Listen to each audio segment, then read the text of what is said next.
সবাইকে জানাই শুভ নববর্ষ। নতুন বছর সবার কেমন কাটলো প্রথম দিনটা অবশ্যই কমেন্ট বক্সে লিখে জানিও। আমরা গেছিলাম ইকো পার্ক, কেমন কি অভিজ্ঞতা হলো সেটাই আজকে তোমাদের সাথে শেয়ার করব। তো চলো আর বেশি দেরি না করে ভিডিওটা শুরু করা যাক। তো এইটা ছিল আমার শ্বশুরমশাইয়ের ঘর, আগেও দেখিয়েছি আমি। এই ঘরে গীতা পাঠ হওয়ার পরে বুলবুলি এসেছিল, মানে আমার মাসির মেয়ে, এসে এই ঘরটাকে মোটামুটি একটু অন্যরকম রূপ দিয়ে দিয়েছে যাতে করে আমাদের আর না খারাপ লাগে। তো এই জন্যই একটা মানুষের ভাই বোন থাকা খুবই দরকার।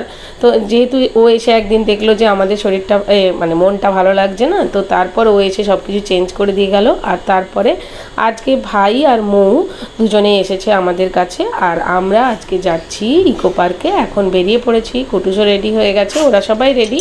আমরা মা মেয়ে আগেই বেরিয়ে এসেছি। এই যে ওর মেয়েও রেডি, দুজনেই ইয়েলো ইয়েলো জামা পরে এখন আমরা যাচ্ছি ইকো পার্কে। কি, কোথায় যাচ্ছ তুমি? আমি এখন মামা বাড়িতে যাচ্ছি। মামা বাড়িতে যাচ্ছ?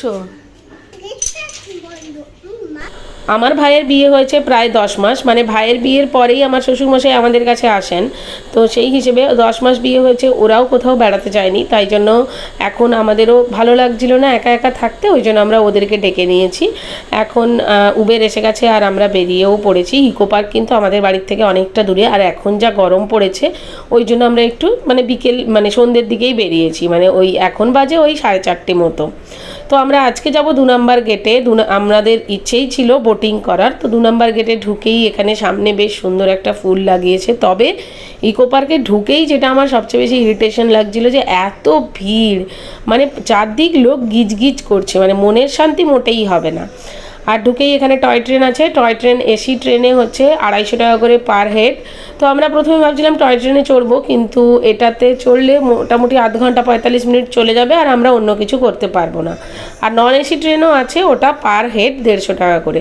এরপর আমরা চলে এলাম বোটিংয়ের কাছে। এখানে বেশ সুন্দর লাগছিল কারণ তখন সানসেট হচ্ছিল। বোটিংয়ের জায়গাটাতে বেশ ভালো লাগছিল, আর ওখানে ছিল প্রচুর লাইন।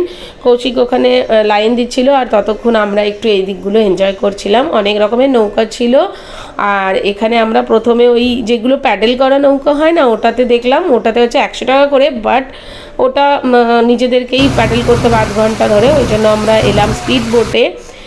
150 টাকা নিল, বাট মানে উঠিয়েই সঙ্গে সঙ্গে নামিয়ে দিচ্ছে, এরকম একটা ব্যাপার। বলছে 1 পাক ঘোরাবে, কিন্তু সেটা মাত্র 10 মিনিটের মধ্যে মোটামুটি 1 পাক ঘোরা শেষ। 150 টাকা এমনি উঠেই শেষ হয়ে যাচ্ছে। তো যাই হোক, তাও বেশ ভালোই লাগলো। আর স্পিড বোটে তো আমাদেরকে কিছু চালাতে হচ্ছে না, কেউ একজন চালাচ্ছে। আর আমাদের কাছে যেহেতু বাচ্চা ছিল, ওই জন্য আমরা আরোই প্যাডেল করা ওই বোটটা নিয়ে নিই, কারণ এই পাশ দিয়ে যখন স্পিড বোট যাচ্ছে না, তখন ওই প্যাডেল নৌকোগুলো কিন্তু একটু নড়বড়ে হয়ে যাচ্ছে। স্পিড বোটে একসাথে 9 জন চড়তে পারে। ভাই আর মৌ সামনের দিকে বসেছিল, আমরা বসেছিলাম একদম পেছনের দিকে। আর এত গরম না এই জলের মধ্যেও, কিন্তু একদমই হাওয়া লাগছে না। আর এই যে কটেজগুলো দেখছো, এগুলোতে কিন্তু থাকা যায়। আমি অনেক আগে আমার বিয়ের পরে পরে দেখেছিলাম 4000 টাকা পার ডে হিসেবে ভাড়া ছিল, এখন কত জানি না। আর আমরা 3 জনের জায়গা পেয়েছিলাম একদম পেছনের দিকে। আর কুটুস যেহেতু ছোট, ওকে একটাও সিট দেয়নি, ওই জন্য বেচারির খুব দুঃখ হয়েছে। এই প্রথমবার ও বোটিং করলো, ভালোই এনজয় করেছে, অসুবিধে কিছু হয়নি। এতটাই কম সময় ঘোরায়, লোকজনের ছবি তোলা শেষ হতে না হতেই নৌকোয় চড়া শেষ হয়ে যাবে। এরপরে আমরা এলাম সাইকেলিং করতে। মৌ সাইকেল চালাতে জানে না, আর আমার তো এখন সাইকেলে চড়া বারণ। তো তাই জন্য ভাই, কৌশিক আর আমার মেয়ে 3 জনে একটা সাইকেল নিয়েছিল যেটাতে চড়বে বলে, কিন্তু আমার মেয়ে একটু পরেই কান্নাকাটি শুরু করেছিল, তাই জন্য ওরা বেশিক্ষণ চালাতে পারেনি। আর এই যে 3 জনের সাইকেলগুলোতে না, পেছনের যে থাকে তার কোমরটা অনেকটা বেন্ড করতে হয়, তাই জন্য খুব একটা ভালো লাগবে না। 2 জনের সাইকেলগুলো মোটামুটি আরেকটু বেশি ভালো। আর 150 টাকা করে পার হেড। কিন্তু কত লোকের ভিড় দেখেছো, সাইকেল নেবে তো ওটা চালাবার জায়গা নেই, বোটিং করবে তো এত তাড়াহুড়ো করছে, যেহেতু অনেক লোকের লাইন দিতে দিতেই সারাদিন আমাদের কেটে গেছে। সাইকেলের লাইন, বোটিংয়ের লাইন, এরম করতে করতে।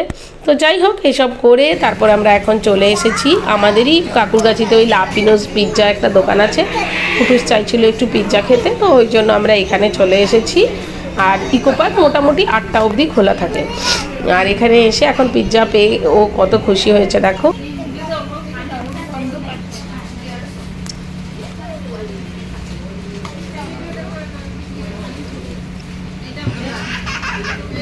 ওর জন্য একটা ছোট পিৎজা নেওয়া হয়েছিল, আর আমাদের জন্য একটা লার্জ পিৎজা। আমাদেরটায় 8 পিস ছিল আর ওরটায় 4 পিস। ও একটা পিস খেয়েই আর খায়নি। তো ও তো শুধু নেবো নেবো করে আর তারপরে খেয়ে উঠতে পারে না।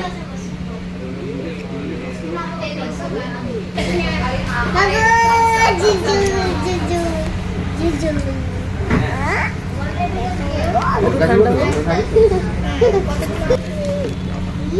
একটু ওয়েট করো, একটু ওয়েট করো।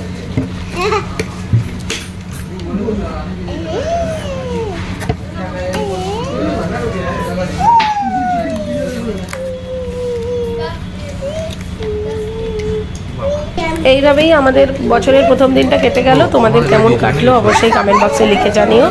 আজকের ভিডিওটা এখানেই শেষ করছি। আজকের জন্য টাটা।